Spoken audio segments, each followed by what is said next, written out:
Hey everybody, HomeSliceHenry here, and in today's video, we're going to be taking a look at the brand new Community Day Counter Poliwrath, but this time, we're taking a look at it in the Open Ultra League. Counter Poliwrath, of course, is very strong in the Fossil Cup, but its best league is going to be in the Ultra League. I was able to play my Comm Day, build up a rank 21, and this thing is a monster. It is incredibly bulky, and the combination of Counter, Ice Punch, and Scald means this thing is now a meta threat. So without further ado, let's hop into the matches and check out Counter Poliwrath in the Open Ultra League. Hopping into the first match, picking up a favorable lead, Tentacruel into Shadow Charizard. Shadow Charizard staying in this matchup to start. I'm farming up, opponent goes for a catch onto Cresselia. Unfortunately, the game ends up stuttering a bit, and I'm going to get the counter switch into Dubwool. I was playing these games during my Community Day, and if you've ever played GBL during Comm Day before, you know, unfortunately, the server's not always the most stable. I'm firing off the payback, that does a ton of damage to the Cresselia, and Cresselia is going to return fire with a charge move of their own. Moonblast is going to connect onto the Dubwool. I'm farming up, throwing the payback on good timing, but unfortunately, due to that, my opponent is able to outpace and actually grab a shield. That's definitely not ideal. I'm going to farm all the way up to 100 energy, and I'm going to be firing off the payback. Payback will be lethal. I'm expecting my opponent is going to bring in the Zard, maybe try and CMP the Dubwool, so instead, I'm just going to switch into Tentacruel. They actually throw one wing attack and the move, but I clicked the Scald, so this is a CMP tie. Blast Burn not going to KO, but a Scald definitely will. Opponent is going to be forced to burn a shield on the Shadow Charizard. I'm farming up, and I make it to Scald number 2. The extra energy on the Tentacruel coming in clutch as I grab both shields from my opponent. I continue to farm with the Tentacruel. At this point, I just have to let this go and trust in the Poliwrath. In comes Poliwrath. Poliwrath farming up. They do have some energy. I will commit a shield. Opponent is going to go for the Dragon Claw here. Farm it up with the Poliwrath, and I do get the Ice Punch. They don't make another charge move. This will be lethal. In the back, they have a Grass type. It's Virizion. If this was pre-Comm Day Poliwrath, this game would be over. But thanks to Counter actually doing damage in this matchup, there is play, especially when we get the catch onto Dubwool. Dubwool absorbing the Leaf Blade damage. Back in comes the Poliwrath. This is super effective damage. Leaf Blade is a really good charge move, but Poliwrath will not be denied, hanging on with 1 HP, making the Ice Punch, KOing the Virizion, and that is a good game. We see a Core Breaker on the lead in the next match, Tentacruel into a Scavalier. You don't see a Scavalier a lot nowadays, but unfortunately, I'm seeing it in this match, and it's a big Core Breaker for this team. A Scavalier is going to fire off the Drill Run, and I'm going to return fire with the Scald, but my opponent makes a sensational catch, catching the Scald onto Giratina. This is a Dragon Breath Giratina. I'm going to send in Dubwool, as Dubwool can do pretty well here, even if it is Dragon Breath. They fire off the Dragon Claw. I'm farming up with the Dubwool and going for the payback. Payback will hit for massive super effective damage. Unfortunately, it's not going to put it into Body Slam range. I will still need to go for the payback to KO here. Opponent over farming with the Giratina, and I make it to another payback, and I'm able to get the knockout. Opponent can send back in the Escav, and that would be quite unfortunate for me, as Escav is going to get so much energy, and I don't get the Body Slam. So things going from bad to worse, I'm just going to send in the Poliwrath here. At this point, I had lost count of the Escav's energy. I shield up the Drill Run. I'm farming up, trying to make it to the Scald, but this is where losing count of the energy is going to cost me big time. I end up double shielding the Poliwrath. I'm hoping that by keeping the Poliwrath healthy, even though I'm down 2 shields, I still have a chance to win this game. In the back, it's Guzzlord. Wait, this might actually be winnable here. I'm going to be firing off the Ice Punch. This is, of course, going to be getting a shield from my opponent. Throw 1 counter, switch, and we get the catch onto the Tentacruel.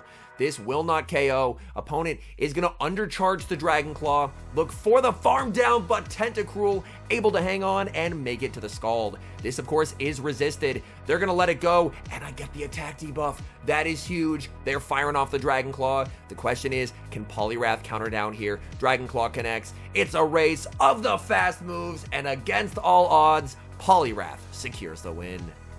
Hopping into the next match, picking up a very neutral lead, Tentacruel into Drapion. This is a matchup that is entirely determined by debuffs. Does the Drapion get a Crunch debuff, or does Tentacruel get the debuff with the Scald? They fire off the Crunch, we do not see a debuff, and I'm going to return fire with the Scald. Let's see, is the RNG on our side in this match? It is not. No debuff for the Tentacruel. And we're going to see Drapion firing off another Crunch. Crunch is going to connect. Again, no debuff. So it looks like we are getting no status effects in this match whatsoever. I'm firing off Scald number 2. Scald is going to connect. Again, we do not see the debuff. They're going for another Crunch. And look at the bulk on XL Tentacruel here. This entire team is extremely bulky. And Tentacruel with 1 HP wins switch. And that's massive. They have Jellicent. I can put it onto Dubwool in the back. They have Scrafty, and it's all over for the opponent as counter Poliwrath absolutely destroys Scrafty. Scrafty goes for the power-up punch, and the opponent concedes a match. We see a tricky lead in the next match, Tentacruel into Giratina. Now, I do have 2 Pokemon in the back that can hit Giratina for super effective damage, but you may have noticed I'm running Blizzard, so I also have one in the lead. So I'm going to stay in here with the Tentacruel. Again, the game's stuttering quite a bit. Playing during Comm Day on your GBL sets, definitely not what I'd recommend, but we land the Blizzard, dealing massive damage, and now we're going to bring in Dubwool. We catch the Dragon Claw, opponent sends in Shadow Charizard, and I'm going to be firing off the Body Slam. Body Slam will deal some solid chip damage to the Shadow Charizard. I continue to farm with the Dubwool, perfect timing from my opponent. I do want to try and get shields down here, so I will shield up the move. Unfortunately, they baited. That is extremely unfortunate for me. I was looking to shield the Blast Burn, and now my opponent has a leg up in terms of energy. I'm farming up with the Dubwool. They are not going to let me reach that Body Slam. They will need the Blast Burn to KO, and they will full send. In comes the Tentacruel. Tentacruel is going to be able to absorb a Blast Burn here, but not super well. Blast Burn connects, Tentacruel extremely low. I'm going to aggressively switch into the Poliwrath and get the counter down. Opponent sends in Giratina, and honestly, at this point, I had lost track of Giratina's energy. I was up till like 3:30 a.m. working on the early content that I was sent from Smudgy. So, as you're going to see here, I end up letting them reach another Dragon Claw as well, and the health on my Poliwrath is rapidly diminishing. I need something that I can hit for super effective damage in the back. Ice Punch will KO, and that's not what we needed to see. They have Cresselia in the back. I'm going to try and play this out, but realistically, at this point, there's probably not a win con. Maybe with like a CMP sacrificial swap on the Tentacruel, so I can try, but it's just not going to work out for me. I continue to farm, and even these Psycho Cuts are tearing away at my remaining health. Grass Knot will be shielded, and the opponent will make it to Grass Knot number 2. I have a move loaded on my Tentacruel, but my opponent has a shield, and even if they didn't, Scald would not KO. Opponent can very safely shield. Now we get the attack debuff, of course, and that's a good game. Dream lead in the next match, Tentacruel into Clefable. Opponent save switches into Shadow Swampert, but unfortunately I am slightly slow on the swap. Now, Poliwrath does win all evens versus Shadow Swampert, but here you're going to see I actually gave the Shadow Swampert slightly too much of an energy head start. And this is going to be problematic because this Scald will leave them with a fraction of HP, and they're going to be able to grab a shield from me. Normally, Poliwrath can win all even shields versus Shadow Swampert, but unfortunately, I was slightly slow on my swap, doing 2 poison jabs before I switched instead of 1, so that is going to cost me shield advantage. Scald is going to connect onto Clefable. Clefable is going to get the farm down. I send in Tentacruel, and my opponent was ABA weak to Tentacruel, as they're going to send in Shadow Charizard. I'm firing off the Scald. Scald gets shielded, and we do get the debuff. That is massive. Now I can send in the Dubwool. I'm just firing off the Body Slam as soon as I get it. Not great timing, but at this point, I just need to apply pressure onto this Charizard. The game ends up lagging quite a bit there. Opponent fires off that debuff Blast Burn, and that does so much damage. I should live a Dragon Claw here. This is a tough call to make. I shield at the last second, and it is the Blast Burn. I'm able to hang on and make it to the Body Slam. Body Slam will be getting this Charizard incredibly low. Opponent sends back in Clefable, and Clefable will be able to snipe with the Meteor Mash. Meteor Mash is going to KO, but back in comes the Tentacruel, and Tentacruel is just way too healthy. Clefable fires off the Moonblast. That does nothing to the Tentacruel, and Tentacruel can very comfortably make the Scald. Scald will get the KO, and Charizard just does not have enough damage output as Tentacruel gets the farm down. We see a tricky lead in the next match, Tentacruel into Defense Deoxys. Honestly, considering what I have in the back, this is probably where I want to see Deoxys on this team. This is not enough for a Thunderbolt, so it's going to be a Rock Slide or the Psycho Boost. Psycho Boost is going to connect, that does quite a bit of damage, but of course, that's going to lower Deoxys' attack by 2 stages. Scald is going to connect. Deoxys firing off another charge move here. This Psycho Boost is not going to KO, but it will get Tenta low. Opponent save switches into Registeel, and I respond with Poliwrath. Poliwrath can pretty comfortably tank a Zap Cannon, so I can no shield here. Opponent ends up going for the Focus Blast. They were so confident in a shield that they end up going for the cheaper Focus Blast, and now I'm in an even better position than I was before. A Zap Cannon, of course, would do more damage and have a chance at a debuff, and now I have more health and I'm not debuffed. I can look to massively overfarm with the Poliwrath. Poliwrath absolutely shredding this Registeel. Scald will get the KO. Opponent is going to send in Deoxys. Deoxys firing off the Psycho Boost. And you know what? I'm going to shield. I'm expecting that they're probably weak to the Poliwrath somewhere in the back. So I'm going to be firing off this Scald. Scald is going to connect. I'm a little worried they'll make it to another move, so I switch into the double. In hindsight, I may have been able to get the counter down there, but I just really wanted to preserve that Poliwrath. And we see in the back, opponent running a double Regi strategy as they have Registeel and now Shadow Regirock. Payback is going to deal massive damage. Opponent will need the Focus Blast to KO here. The nice thing is, I saved a bunch of energy from earlier onto my Tentacruel, so now I can wait the clock, send in the Tentacruel, and I'm going to be able to start spamming out Scalds. Scald is going to be grabbing the final shield from the Regirock. I'm farming up, looking to switch into the Poliwrath. Let's see.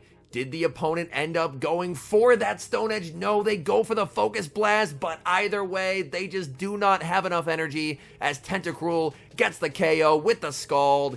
In comes Deoxys, and Tentacruel secures the win. We see a tough lead again in the next match, Tentacruel into Escavalier. Escavalier, honestly, I hadn't seen a whole lot of it so far in this Ultra League rotation, and man, it is not fun for the Tentacruel and Double Core to see. They will fire off the Drill Run. I'm going to return fire with the Scald. Scald will deal some solid chip damage, but of course, I'm going to get outpaced in this matchup. I'm going to bank some energy on the Tenta, save switch into the Double, because I can tank whatever they throw. Opponent is actually going to bank a ton of energy on the Escav and send in a Como-O. So Como-O, definitely a cool pick. I'm farming up with the Double, intentionally over farming, trying to hide how much energy that I have. Body Slam is going to connect. I continue to farm. Opponent loses track of Double's energy. I make another Body Slam, and that is going to grab a shield advantage, and that is absolutely fantastic. I'm going to let this through. I'm just going to send back in the Tentacruel, as Tenta should be in a range where I was going to say we may survive a Dragon Claw, but we're not even going to have to worry about that. Scald is going to get the knockout, and if they send back in the Escav, not going to have a fun time countering down, so they're just going to fire off the Drill Run. Drill Run is going to KO. I send in Poliwrath, and I have a tough decision to make. I decide to save the shields. We'll see what's in back, and it's a Charizard, and this should just be a win. I can just go for the double Scald here. I am going to be shielding up as they go for the Dragon Claw, but as you're going to see, I'm tired today. I'm going to go for a game-losing mistake. I don't need to bait to win this game, but I go for the Ice Punch bait, and as you're going to see, my opponent plays perfectly to the win con. They call the bait, and just like that, a game that should have been a win turns into a loss. As you're going to see here, there's just nothing I can do anymore. So really, when you're in a winning position where you don't have to bait, please don't bait, as that turns a very winnable game into a game that I lose. Hopping into the final match, picking up a great lead, Tentacruel into Obstagoon. Opponent save switches into a Gengar, and that's something I haven't seen in absolute ages. I'm going to send in Double, but I'm slightly worried about a Focus Blast. If someone's bringing Gengar to the Ultra League, they're probably running something fun, and we do see the Focus Blast get shielded by the Double. No baits, I'm full sending the Payback. Payback will be shielded. I continue to farm with the Double. They do have enough for the Focus Blast, so I decide to shield it.